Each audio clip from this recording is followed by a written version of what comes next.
Bishop, how did you calculate that Christ was born exactly 4,000 years after creation? It's simple. We have 7 steps.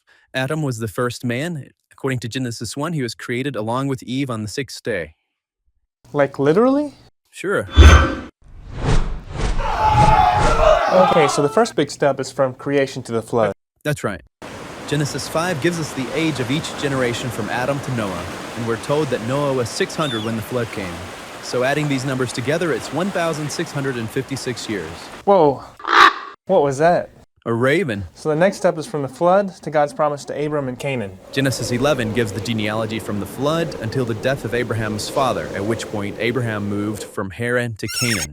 Then the Lord appeared to Abram and said, I will give this land to your offspring. Wow, that's only 2 steps, but we're already more than halfway. By Genesis 12, we've already ticked off more than 2,000 years. That's right. Genesis 1 through 12 covers the first 2,000 years of creation, and in the whole rest of the Bible covers the next 2,000 years. So next is to the Exodus. The Exodus and the giving of the law. And this timing is based on the Septuagint version of Exodus 12:40, consistent with Galatians 3. The promises were spoken to Abraham and to his seed. The law came 430 years later. So they left Egypt and crossed the Red Sea, and it was about 2 months later that Moses received the law. Next we have from the Exodus to the building of the temple. 1 Kings chapter 6. In the 480th year after the Israelites had come out of the land of Egypt, in the 4th year of Solomon's reign, he began to build the house of the Lord.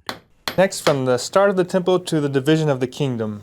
Solomon started building the temple in his 4th year, and he reigned 40 years. So there was 37 years from the start of the temple until Solomon died, resulting in the division of the kingdom between Rehoboam and Jeroboam. Next is from the division of the kingdom to the destruction of Jerusalem by the Babylonians. Ezekiel 4 tells us that Ezekiel laid on his side 390 days, 1 day for each year of Israel's iniquity.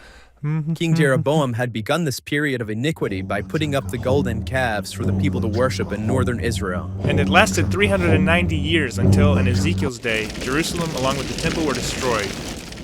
Okay, so in the 480th year after they come out of Egypt, Solomon starts constructing the temple. 37 years later, he dies. The kingdom is divided, and Jeroboam sets up the golden calves for the people to worship in the north so that they don't have to return to Jerusalem to worship Yahweh. This begins a period of 390 years of sin, which concludes with the destruction of Jerusalem by the Babylonians in 586 BC. I think I said 588. And our final step is the birth of Christ. Birth of Christ was 4 BC, the year that Herod died. So that's a span of 582 years.